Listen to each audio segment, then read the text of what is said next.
Okay, we've got most of the people back in here. Let's get underway again. We did have some other candidates who came in, or I missed them when they first came in. The Bret Harte School Board candidates that are here this evening. Diane Bateman, where you stand up and wave at everybody. There you are back there. And Jeff Rasmussen, all the way in the back there. Stand up if you will, Jeff. Did I miss anybody else? Who? We did them earlier, before you got here. Oh, you're running for Mark Twain? I'm sorry, I thought you were for Bret Harte. Mark Twain for Diane. All right. I would like to offer Diane Gray, and she's not in here, a big round of applause, and thank you for staying up all night and making putting together this whole thing. She has just done a phenomenal job. Also, one little commercial break here before we get started again. October 26th, we are doing our Frog Gala, the Chamber Frog Gala. You've seen painted frogs all over Calaveras County. Tickets are available at the Chamber offices in various places throughout the county. We'd like to invite you all to attend. It's a great time, and we raise a lot of money for some of the charities throughout the county. So please feel free to talk to me, Diane, Scott, Bruce, any of the chamber directors. We'll be happy to get you tickets. Okay, next part of this whole thing is to our supervisor role candidates. I'd first like to introduce Lee Seaton. He will have 2.5 minutes to do an introductory statement, and we'll go from there. Lee?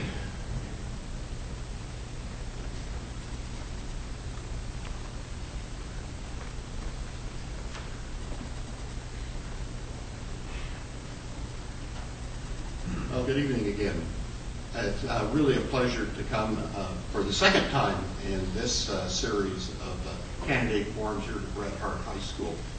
I didn't graduate from Bret Harte High School, but then I never graduated from high school. I just really think that this unit, this building, reflects the reason I'm running for the Board of Supervisors. It is a strength of the community that built with a vision for the future, that has created an asset that serves the community, not only the young people, not only candidates running for office, but it's a wonderful art venue for our community, both volunteer and professional performers who come and create the kind of opportunity for small rural community to actually participate in the very finest elements of the quality of life. I think we need to continue that kind of future vision. We need to be based in a prudent and sound growth plan that preserves the very best of our community. I believe running for the Board of Supervisors as Rep District 4 is an opportunity to leverage my experience on the City Council and to lead the district in many of the same directions that we've been successful in Angels Camp, building strong fiscal reserves. How many places would dearly love to have the reserves that Angel Camp has today as we face perhaps the greatest economic crisis since the Great Depression? I think that we are in a very strong position.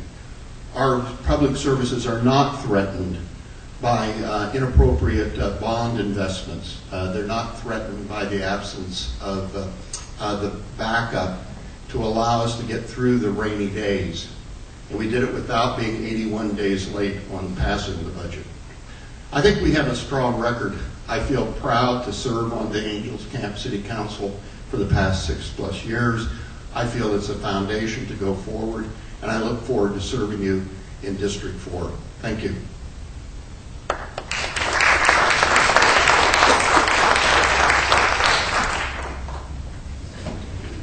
And our next candidate, Tom Tryon.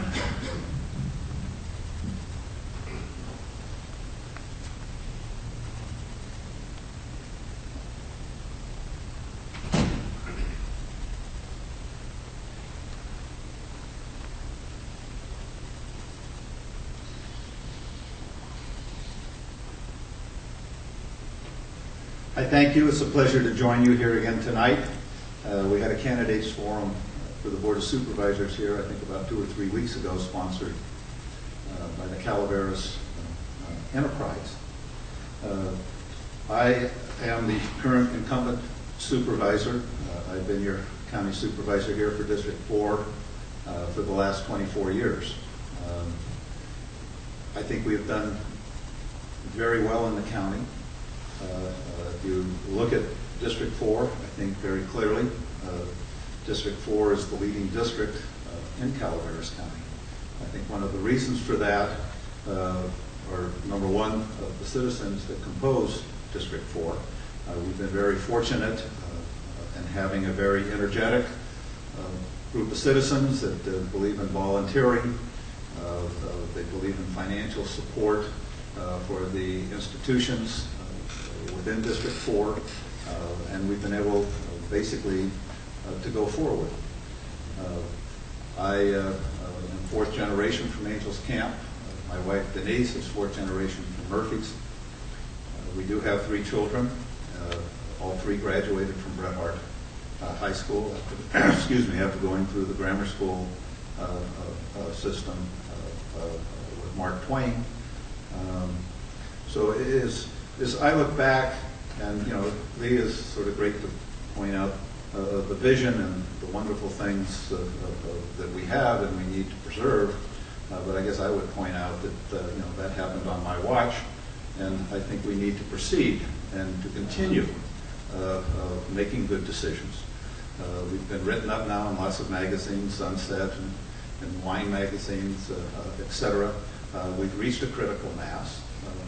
And quite frankly, I hear a lot of talk about Angels Camp, and does that mean I'm done, or I have 30 seconds, and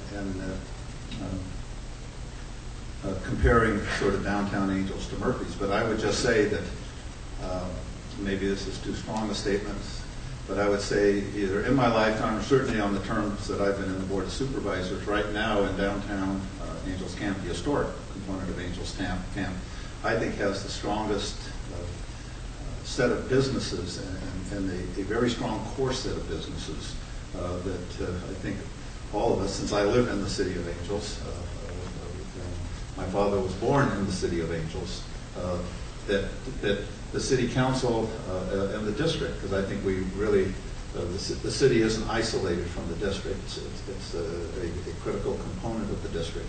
And I think you are going to see much more economic vitality in the historic part of Angels Camp, mainly because of the core businesses that are now located there. Thank you.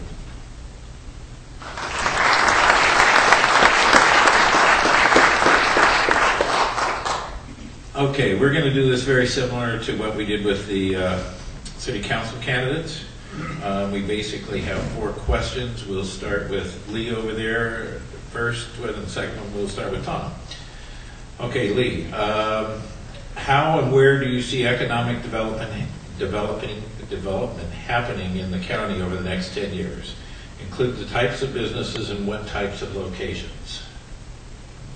Okay, I think the Highway 4 and 49 will be an important intersection, and it will continue, like most state highway intersections, to be a focal point for retail and associated economic development. I believe that's what we've planned in the city general plan, and I believe that it is consistent with the infrastructure investments that have been made and are being planned currently. I think in the county there will also be an important growth in the Valley Springs area, particularly as it reflects the more commuter-oriented environment feeding the cities of Lodi and other flatland cities. But relative to economic development in District 4, I think the most important component here is that outside sources of investment and development are going to be very scarce for a number of years to come. But I don't think that means that we have to abandon the hope of continuing to increase prosperity and to revitalize our local economy. We have natural resources in great abundance. We need to harvest them effectively, including solar and water hydropower. Those both are available to us as locally driven investment decisions. Both of our large county capital projects, including the jail and the Columbia campus, are opportunities to showcase our renewable energy sources while fulfilling the intended purposes of both of those projects. So I think economic development is a very critical part of our future, and the best way to do it is to focus it in on our local resources, not creating another huge swing, such as depending on only housing for economic development. It's what I call balanced economic development. And the city and Murphy's are both well positioned to benefit from the expansion of hydroelectric development in our area because they're the co-owners of the UPA. Thank you. Thank you. Tom, would you like me to repeat the question? Yes, please. How and where do you see economic development happening in the county over the next 10 years? Include the types of businesses and what types of locations? Well, I think we will definitely see more retail. I have, for a very long period of time, basically felt that the City of Angels, at least on the Highway 4 corridor, and I would say on the 49 corridor going down to and including San Andres, will be the retail and the financial hub of that particular area, because the Angels is located on at the intersection of 4 and 49. I think we have communities, and I think the communities on the Highway 4 corridor are very different. And I think we all have certain competitive advantages, and we need to exploit those competitive advantages. Copperopolis is very different than Angels Camp, which is going to be, I think, significantly different than Murphy's, which is significantly different than Arnold. We all have something to offer. We're not going to be, a survivalist community where each community is going to have all the means necessary so that nobody in the community ever has to leave the community to satisfy their needs. I mean, that's not a reasonable objective, but we do have comparative advantages, and we need to take care of those and address those comparative advantages. We need to, a lot of times we sit up here and you ask questions like that, and we sort of give you the vision that we have and we think the government should have. But quite frankly, visions only go so far, and market realities come into play. And you have to work within the marketplace, and we have to be able to attract capital, and we have to be able to create capital from the businesses that are here, so they're able to expand, etc. So we need to have a good business model, but you can't take government planning and remove it from the marketplace either. And I think one of the reasons we've done fairly well on the Highway 4 corridor is we have been fairly consistent with the marketplace, and we haven't tried to take our vision or impose our government economic planning in place of the marketplace. So we need to be very sensitive as to what we're doing. And quite frankly, it's about capital. It's about attracting capital. Capital is about creating capital from the businesses we have so they may expand. And that's what we need to focus on. Thank you. Thank you, Tom. Okay, next question.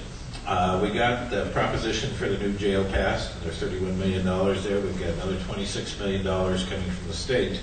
For the new jail construction, we commit to make sure that local contractors and laborers are used.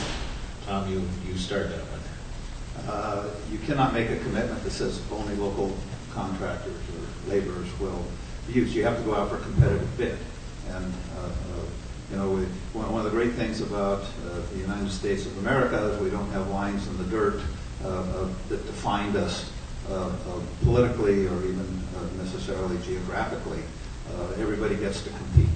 And there are government contracts, and there's government contract law that basically says when we're going to be building a $30 million jail, etc. We're going to have to meet the state requirements for under contract law, and those will go out to competitive bids. Certainly, the general contractor, we would hope, would hire subs that would be from the area, et cetera. I think that only makes sense and the like. But you can't basically condition a contract. Thank you. Lee? Well, I think as I indicated, I believe that all of our large public capital projects should be identified as strategic investments. That is, that they have a role to play in our local economy beyond the construction of a fixed unit. We need to look at those investments and leverage them in ways that extends the investment. Just as the people who built the Utica Ditch in order to bring water down to power the hydroelectric, to mine the gold out of the hard rock mines, that took a strategic investment. And look what happened. Even though we don't mine gold out of the park anymore, we still generate revenue that comes back to our communities, and we still get our water through that ditch system. And we have enormous investment opportunities to expand the hydroelectric possibilities of the UPA. I think we should look at the jail, the campus, in exactly the same way. We should be thinking strategic about the use of our bond money, our tax dollars, so that we think beyond just having a building. We think about what does that building represent, both in terms of the skills that will be required to build it. I believe if we build a building that is energy efficient, is technologically advanced, it will help create the skills in our workforce that will remain here after that project has been finished. So my vision is that we need to think beyond the immediacy, the urgency of the construction, and really strategize it. I was glad to see that the statement is that seems to me to be opening. I don't think it encourages it as strongly as perhaps I would have been there, but I think it does speak to a new modern jail, not just a replacement. Thank you. Thank you. All right, Lee. The Calaveras County rim fees are only charged to new building permits. The county's Nexus study said that 72% of the existing deficiency was caused by people who already lived here before the fee was enacted. How would you collect the 72% and begin funding road improvements countywide? Well, I'm not going to claim to be able to overcome years of inadequate nexus between the impact and the fees that were charged. Our experience in Angels Camp, we have avoided that problem. We have a 10-year paving cycle for all city streets in Angels Camp. We do not have a deficit in our transportation, our street maintenance funds. I believe that there is a clear path to the future, so we need to modernize our impact fees, and we need to make sure that new development is fully paying its way, and that includes not just road fees, but all the impact fees. But how do we get out of the deficit we're in?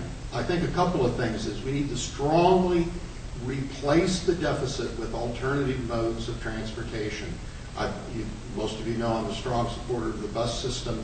I think it helps offload and ease the deficiency by not overstressing roads that do not meet current standards, and we're told by the interim public works director there's not enough money to maintain, period. So I look at developing more options. And, I think they were in the process of declaring October a ride-share month. We think about that primarily in these days of high gasoline prices as pocketbook issues, but we need to think beyond just the pocketbook. We also need to understand that it also lightens the wear and tear on our public streets. In other words, we're not going to be able to tax our way out of the deficiencies. We're not going to be able to drive new development to fill the gap. So what we need to do is work around the gap, create the alternatives that will give us the ability to continue circulation in the county and not be driven into extreme measures of catch-up bonds or other mechanisms that I don't believe are right for now and certainly not right for the economy today. Thank you. Tom, would you like me to repeat the question? Sure. Okay. Calaveras County rim fees are only charged to new building permits. The county's Nexus study said that 72% of the existing deficiency was caused by people who already lived here before the fee was enacted. How would you look at collecting the 72% and begin funding road improvements countywide? Well, if you're wishing to focus on the deficiencies, it's going to have to come from a dedicated revenue source, and that's going to be some form of the tax stream, whether it be a sales tax, or whether it be a gasoline tax, or whether it be a parcel tax, or some combination thereof. At some point, I would say probably sooner rather than later, the board will bring that to the citizens. Obviously, that's going to require a positive vote of the citizenry. Now, if the citizenry doesn't vote for it, then we will continue basically prioritizing as we currently prioritize, which is to prioritize number one is the major collectors, number two are the minor collectors, and number three are the residential streets. I mean, you know, one of the reasons we have this deficit isn't that necessarily that earlier boards, and you can go back to the beginning of the cars, I guess, if you truly want to. But we have a lot of roads, and we define, you know, that we want all the roads to be to a sea level. Well, we have a lot of roads that aren't to a sea level, and quite frankly shouldn't be. Whether you go out Dogtown Road or San Domingo Road, which is a gravel road, or Hunt Road, and we have lots of roads, quite frankly, that have very few people on them, and you know are not going to come up to basically a C standard road. And if you look at District 4, our major collectors are basically Parrots Ferry Road, Murphy's Grave Road, Burns Ferry Road, well, not the Highway 4 corridor, Burns Ferry Road, etc. Those roads are, as major collector roads, are in pretty good shape. We need to do some shoulder work on the grade road, to put it mildly. You know, our minor collector roads in the district are on the I'll just stick to the Highway 4 corridor. There needs to be more work done up in the Arnold area on Moran Road and some of those roads. But quite frankly, since I see you here, you're not going to get Love Creek Road up to a C standard either. I'm sorry to inform you of that, since you're probably the only one that lives on it. But Ross Alford. So you know, you have to be sort of rational in what we're going about here. You can't just say, well, we're just going to raise, you know, $150 million and bring all the roads up. And I guess in ending, I mean, some of these roads you don't really want to bring up, because if you brought the roads up, it would be very growth-inducing, and we don't have the remaining infrastructure to go with them, which are basically sewer and water and other forms of infrastructure. Thank you. Thank you, Tom. Okay. Let's see. Okay, the last question that we have here, Tom, I guess is addressed to you first. In the past several years, the Calaveras Planning Department has been a significant impediment to economic development of the county. Can you improve in the planning process? Well, hopefully we're doing that. So, I mean, obviously we've had a significant amount of turmoil surrounding the department and some personnel issues there, and the grand jury report, et cetera. We have tried to, or I have anyway, tried to address those issues. Obviously, you can talk economic growth all you like, but if we can't process an application, it's sort of pointless to be talking about economic growth. So the county has to do its fair share, and just as the city does. And we need to process applications, and we need to have good codes and good rules. We need to update the general plan so that we're not challenged there. So when new development comes, they don't get challenged on a general plan or succeed or be stopped on a general plan challenge, et cetera. But yes, we have significant problems in both the building and planning departments. We're certainly attempting to address those problems. Hopefully they are being addressed as we speak. I've heard from a lot of people that feel, you know, the situation is significantly improving. It needs to continue to significantly improve before it achieves an acceptable level, at least as I would define an acceptable level. Hopefully we can we can staff intelligently and we can manage intelligently. We can pass codes that make sense, and so when people come in, we can give them answers to the questions and the development issues that they wish to bring forward. Thank you. Thank you, John. Lee, would you like me to repeat the question? No, I think I got the gist of it. I think it's pretty clear that Calaveras County is not ready for a CDA, a community development agency. If you look around the state and look at what communities and counties typically have for a community development agency, staff, and mission, we're quite a ways from that. In the city, we took a look at that when we had turnover in our building department and planning department. So we looked at it and said, what's the appropriate model for Angels Camp? We collected data on other communities our size and slightly larger, because we wanted to see what the growth path would look like. We came to the conclusion that we were not ready for a CDA at the city level. And the reason was because the functions that justify the superstructure, all that overhead of having a community development director and the necessary staff to support that function, those aren't the problems that we're facing. So it didn't make a lot of sense to go down that road for the city. And I think the track record indicates that it wasn't a good idea for the county to go down that road either.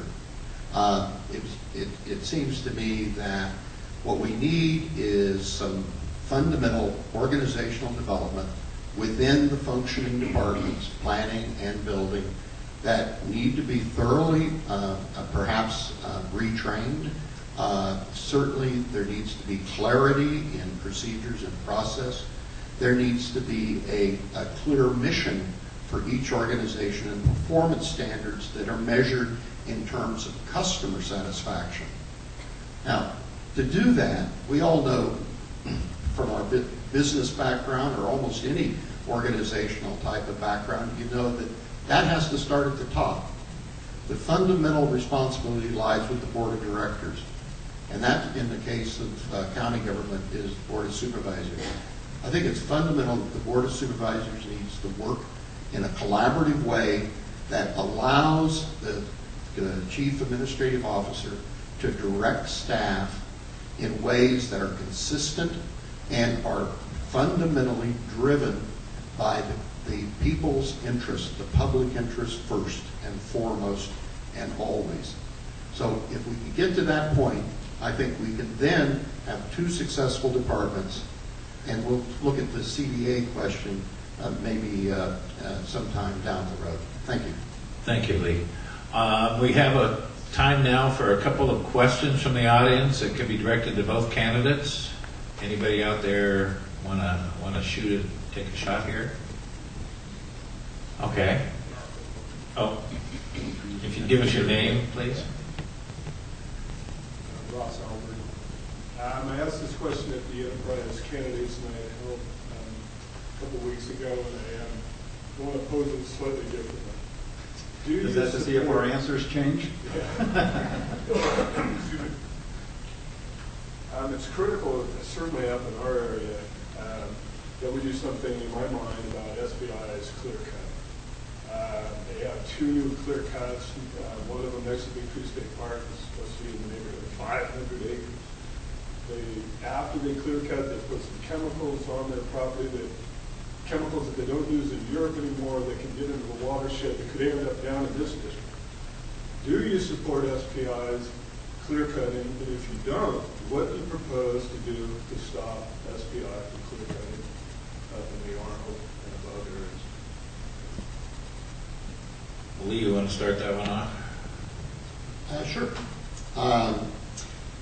Evans Pass Forest Watch held a candidate education night a couple of weeks ago now, I guess, and they presented a great deal of information regarding their perspective on SPI's forest management practices.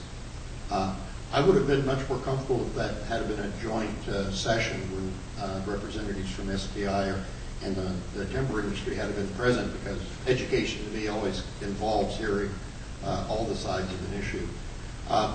But it was instructive in the sense that the passion that people feel about our natural resources are very strong. And I look for ways to channel the strength, the passion, into something that winds up neither in a court of law nor a stalemate. Our forests are too important to have standing on the side while we spar about techniques and finances. The forest is a valuable natural asset, and it needs to be thought of as the foundation of our watershed. And so it's critical that it be done right. And what right is always subject to discussion, but discussions need to take place in an open forum. I think it's very important, and I would advocate the county adopting county rules, which are available to any county in the state by local option. I believe that county rules have the most desirable effect, not of adding another layer of regulation.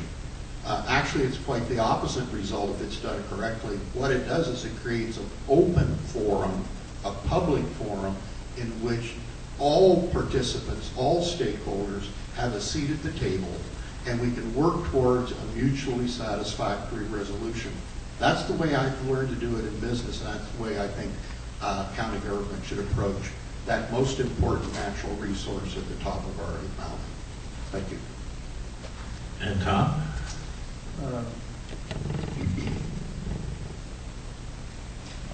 To answer the question directly, yes, I think Sierra Pacific Industry on their private forest land should be able to clear cut.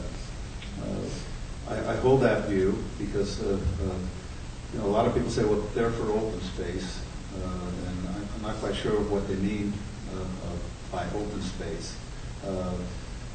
I personally am for working landscapes. I think we need to manage our land. I think a lot of people think, well, cattle ranching is open landscapes. Well, that's a working landscape.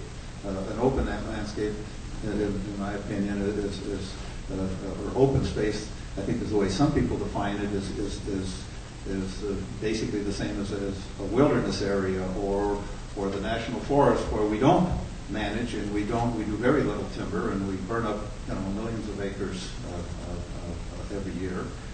We don't get much of an economic resource out of it. I mean, after all, we are California. I mean, probably California is the most environmental state in the Union. We have a board of forestry. It's basically made up of a lot of people that have a lot of forest science behind them. Given the strength of the environmental community in California, and given that California is basically a one-party state, it's hard for me to think that they wouldn't have outlawed clear cutting as a forest science act if they didn't have a tremendous amount of science backing them up on their forest management practices. We had American Forest Products, and the timber industry was basically, and still is, very, very marginal in many ways on an economic front. But at one point, I mean, that the big subdivisions in Arnold came out of clear cuts because forestry wasn't doing very well, and that's why we have Blue Lake Springs and all these. These are right in the heart of the forest. They're clear cuts, and they were done by American Forest Products and others to build residential homes because that was better than managing the forest for timber. So I take my hat off to Sierra Pacific Industries for actually managing the forest, wanting to keep it in timber, wanting to have sustained yield. They have what they call a 100-year plan, and I think they're, I think it's wrong just to condemn them and say, you can't manage and use best management practices to manage your private forest land. Thank you. Thank you. Okay. I think we'll do a quick wrap up here with each candidate. We'll start off with you, Tom. Say good night. Thank you. Good night.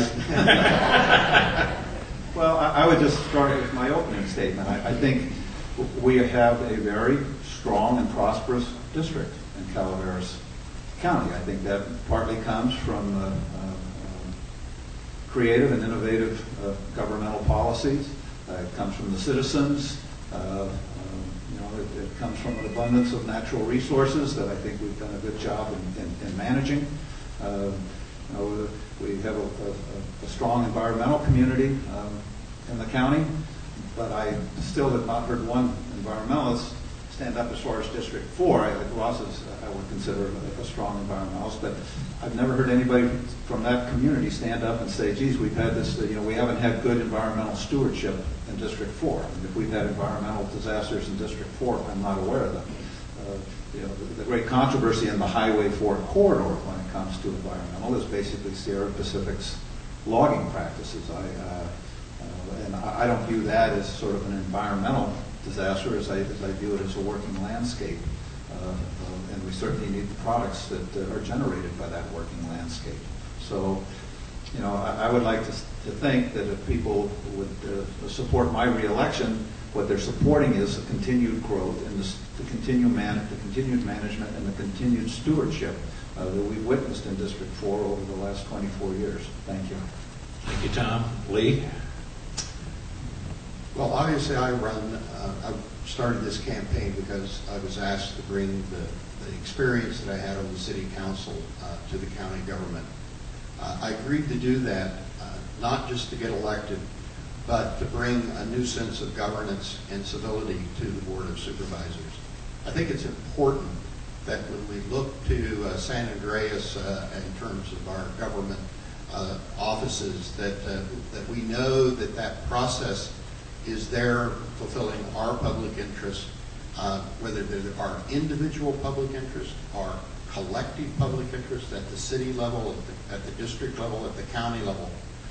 We're a very small county, and we could all fit in Giant Stadium, I suspect. But we need to find ways of coming together. I attended the water element kickoff meeting this morning in San Andreas, where almost all of the districts that are purveyors of water or wastewater treatment came together.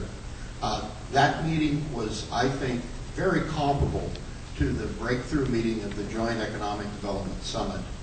Those are the kinds of events that I feel really play to our strengths.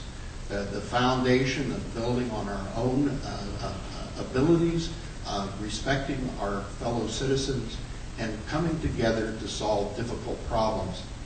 It doesn't mean that everyone has to think alike, and we certainly didn't all think alike this morning, but it lays a foundation for where we can move forward and we can bring a sound water element to the general plan. And the key ingredient in any general plan is you then have to execute it. I believe if you'll vote for me, I will be able to help do that. Thank you. Thank you, Lee. Thank you, Tom. On behalf of the Calaveras County Chamber of Commerce, we'd like to thank you all for coming tonight. We'd really like to thank the candidates, both the supervisorial candidates as well as the city council candidates, for participating. Hope this helps you all in your decisions that are upcoming here in another month. And thank you very much. I think she may still have a little bit of punch left out there. If anybody would care to partake.